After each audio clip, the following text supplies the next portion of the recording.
તમારે સજાગ જ રહેવું જોઈએ.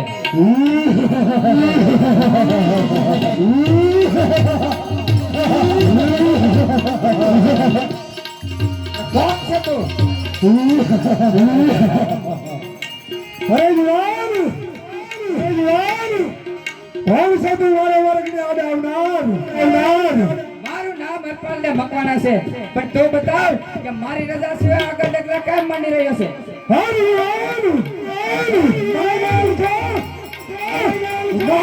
ભયંકર વાદળો ભોગ મારા રસ્તાની અંદર આવનાર જે કોઈ હોય એને હું મચ્છરની જેમ મસળી નાખું છું. મને ખસી જવાનો મારો નથી. કોઈ કે પ્રેત, પણ તું જે માર્ગે ડગલા માંડી રહ્યો છે તે અરપાલ ને મકવાણાની ચોકી છે. ચાલે જા, નહીં તો તારા ધરતી મસ્તક જુદા કરી નાખીશ. મને તારી બહાદુરી પર માન છે યાદ, પણ મારે તારી સાથે ધારણ કર્યું મારે કરો રાખેલો સથાય માટે ખસીદા મારા માર્ગમાંથી. જેના સાથે વેર છે એ તો મારો સ્વામી છે, અને જ્યાં સુધી હુકમના દરવાજે છો ત્યાં સુધી તું કોઈ કાળે ત્યાં નહીં પહોંચી શકે. ના સુનકે મારે તારા પ્રાણ લેવા પડશે. પ્રાણ તો કોણ કોના લેશે એ તો સમય બતાવશે. માટે હોશિયાર થઈ જા. હોશિયાર થા. સાવધાન થઈ જા.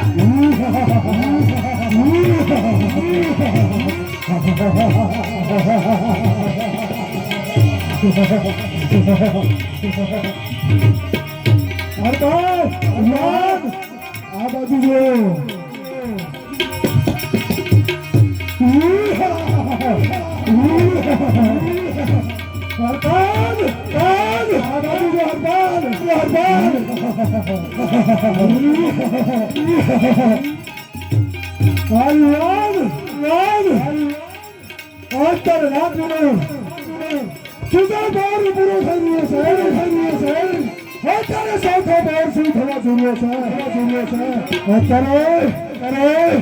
મારી ભૂત શક્તિ ઓછી થતી જાય છે.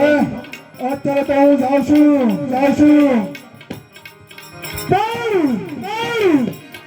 કાલે પાછા આવીશ. અરે હા ઉગમના દરવાજાથી આવીશ. જય ભદ્રાજ.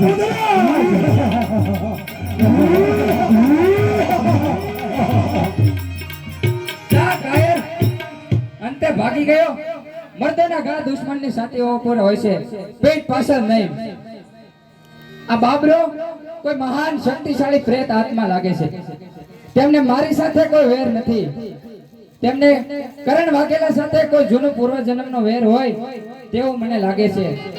અને કરણ વાઘેલા આ વાત સારી રીતે જાણે છે, અને એટલે જ કદાચ મને હુકમના દરવાજાની સોંપી છે.